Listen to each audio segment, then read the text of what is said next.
Starline V66 motorcycle alarm. Comes with these features: shock, tilt and motion, and also immobilisation.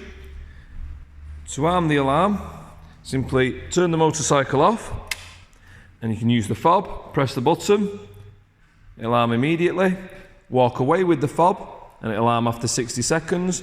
Or the feature we like the most is if you press the clutch in, you get 4 flashes of the alarm, which means it's armed.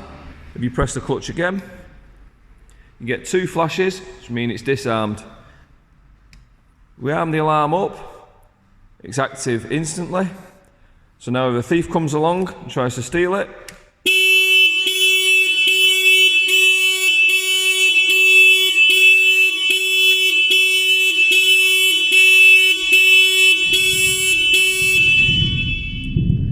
it's very noisy.